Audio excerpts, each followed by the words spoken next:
ก็น่าแดนเนาะแต่เดี๋ยวนี้ยังนี่ก็แค่มาดูวิดีโอคลิปแต่ใครเนี่ยเลยก็เลยแลเปย์ภาษาแต่เดี๋ยวนี้เลยเดี๋ยวโมจะโมเนาะแล้วแต่ยังไปเก็บตัวเวลาเลยฮีดีเนาะแต่ยังเนี่ยมีเวลาเมื่อคืนนี้เนาะภาษาเนี่ยก็แค่มาโลตาเนาะอาแกเป็นก็เลิก compassion เนาะดอตอนนี้ยังเนี่ยก็แค่มากว่าดอภาษาโฮมาโลตาดออาเวเนี่ยเกิดเราเดือดตลูกเวแล้วไปเก็บเปียวเซตบ้านเนี่ยเนาะกว่าเราว่าอาตาก็มาสเตอร์จะเลยเนาะก็แล้วกว่าดอสกอเนาะและ Hello guys, see you again. Here is from Jungle, Timale Church. So guys, so this video I will continue from this the clip that we have me and my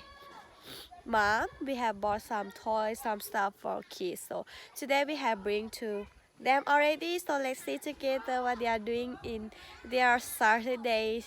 school. So we call another word we call compassion school. So let's see together what they are doing. Are they happy with their toys? What we have bought for them? Okay, let's see together. ก็แล้วไงภาษาเฮมันลูตาลีเฮรื้อๆเนาะนักกว่านี่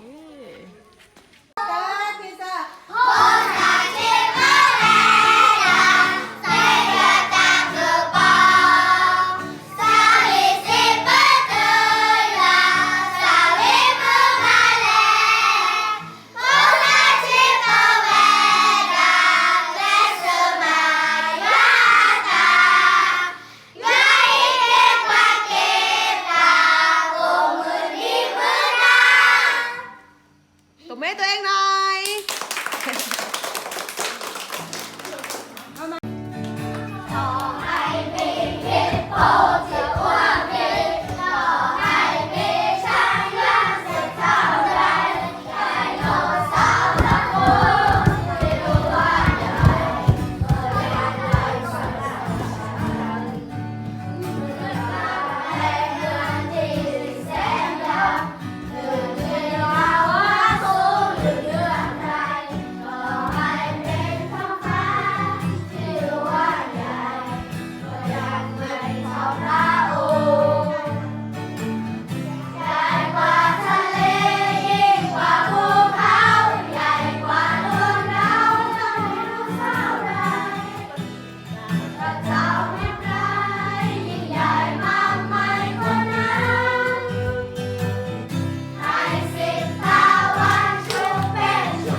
ดอดอปูเวเคเนเมเวดาตาชกตอลเลโพสากบามาโลตาเนาะดอตามาโลเน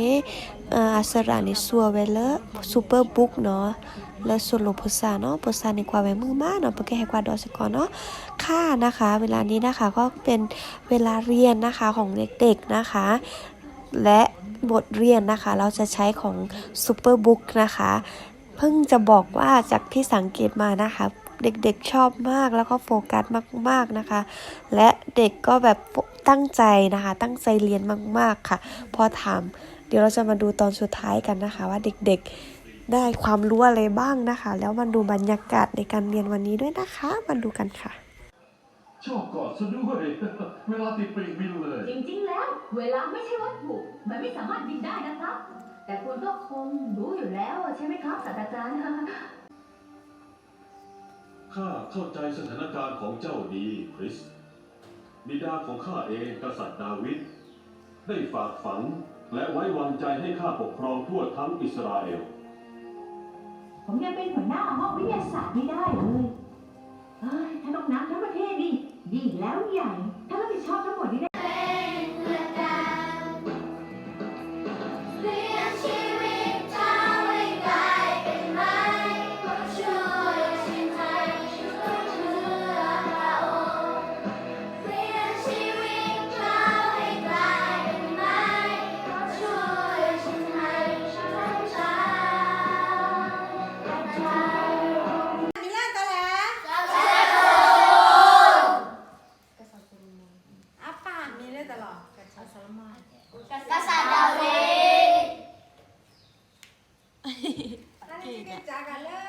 ดอกแค่เนาะภาษาในมาโลดาวีดอกปะแค่เจ้าภาษาในนี่มาตามมือแล่ละมาโลดาแต่นี่ไงเนี่ยปะแค่กันน่าสกอเนาะข่าวเวลานี้นะคะเด็กๆก็เรียนเสร็จแล้วนะคะเดี๋ยวเราจะมาฟังว่าเด็กๆแต่ละคนนะคะได้ความรู้อะไรบ้างนะคะ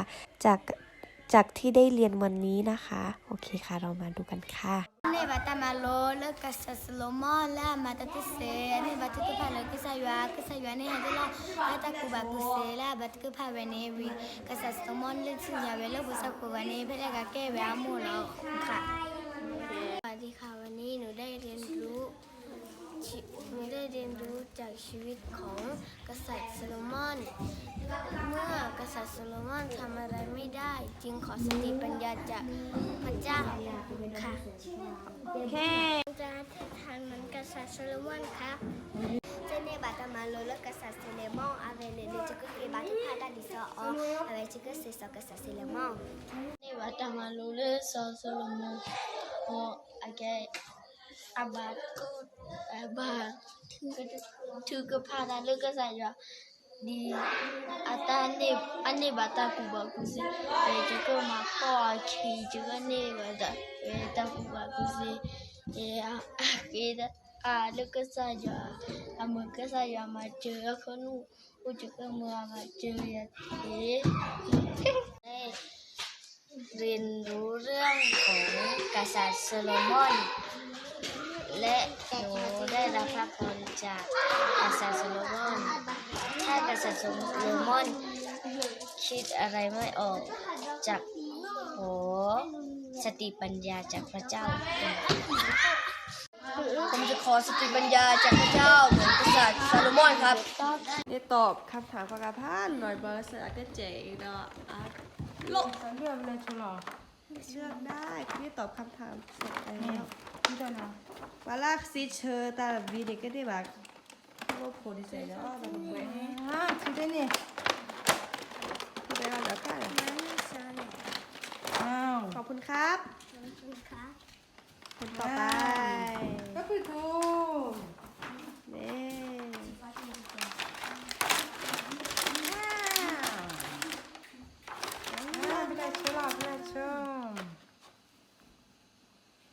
说了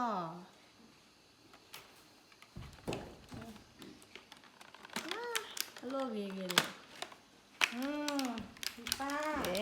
ก็กินอะไรเนาะ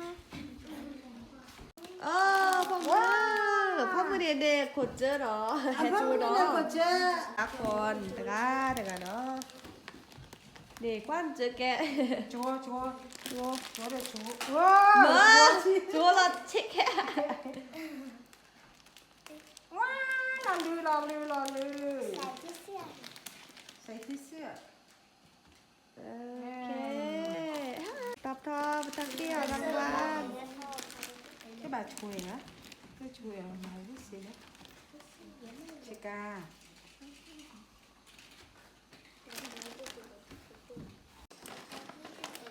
ปีนี้โลลี่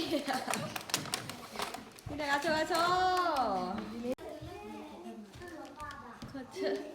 เจอก็สุ่มมือแบบพี่แอมเกินนอนถอดล่างเรียสามมือปุ๊บ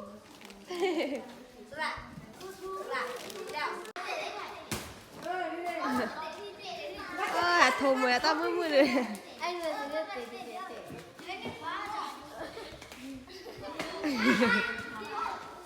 กองเชียร์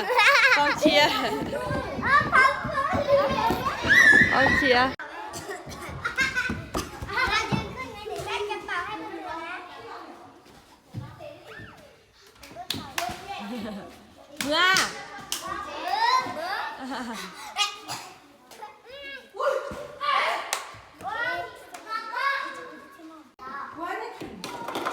ว้าว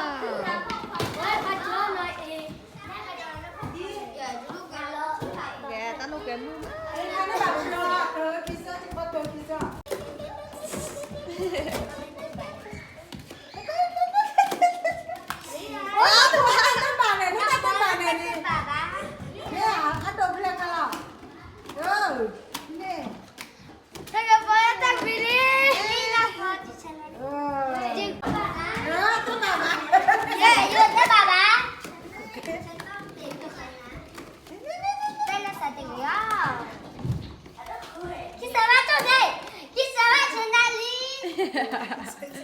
ตามือหนึ่งว่าสระเดียนลงทุนเนาะมึงเนาะหรอ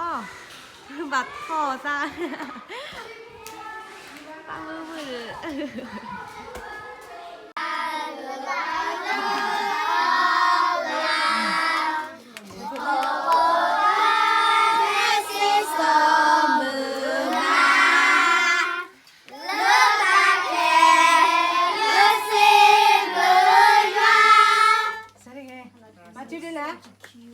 Ni pakai sabar ya.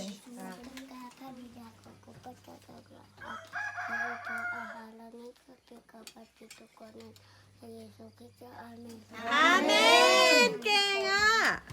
เชียร์ด้วยพวกไอ้แต่ยังน้องมาม่าเอาตาย้อนๆแล้วเนาะมาม่ากุยอ่ะเอามาม่าได้ชอนดีอ่ะคลอเอาย้อนๆแล้วเนาะให้เราได้โจ้แล้วมาม่ากุยอ่ะน้องมาม่ากุยอ่ะกุยเนาะน้องชอนดีไม่เต็มแล้วเลยให้ขี้เสียเดียวน้องมาม่ากุยอ่ะน้องมาม่ากุยอ่ะสตาร์แมชใครอย่าฟังล็อกสตาร์แต่ยังพูดทราบมันรอชิคกี้พายออกมาม่าเนาะตาย้อนๆแล้วเนาะตาเดียออกมาม่าได้ชอดีอ่ะคลอ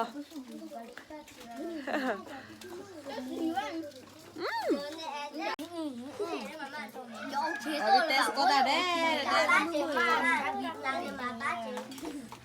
มาม่ากุยพูดอะไรมาม่ากุยชิคกี้พายบรรยากาศได้หน่อยนึกว่าอีย่าก็จะขวด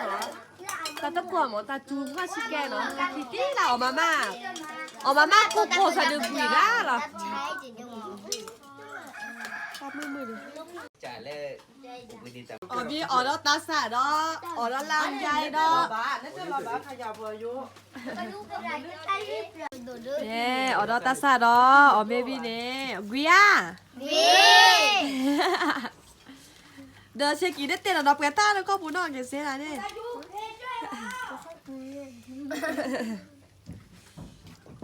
อร่อยลำไยอ๋อลำไยเมย์ดับเบิลเวตเตนียเน่โพสต์เริ่มคืนนี้ตามมาโลเนี่ยเวลามาโลก็สุยาก็เลยก็ทานในวีเวดาลีเนาะแล้วโลกิโลเกวอมีอทีวีเวดาเกบาลีเนาะดอกแล้วบุแวงกว่าดอกมือเน่นก็เฮกิเฮบายาแล้วนก็ไลค์ดอกแชร์อ่ะเจ้เนาะหมอก็สุยาก็โชกีวันนาก็นอกันเดเนาะตามลือค่ะทุกคนค่ะวันนี้นะคะ การเรียนวันเสาร์ของเด็กๆนะคะก็เสร็จเป็นที่เรียบร้อยนะคะเด็กๆก็ได้เรียนเรื่องราวของพระเจ้าในเช้าวันนี้นะคะแล้วก็ได้รับประทานอาหารเสร็จเป็นที่เรียบร้อยนะคะตอนนี้เด็กๆก็กลับบ้านกันแล้วค่ะถ้าเพื่อนๆชอบนะคะก็อย่าลืมให้กำลังใจพึ่งโดยการไลค์แล้วก็แชร์ให้พึ่งด้วยนะคะขอพระเจ้าอวยพรทุกท่านค่ะขอบคุณค่ะบ๊ายบาย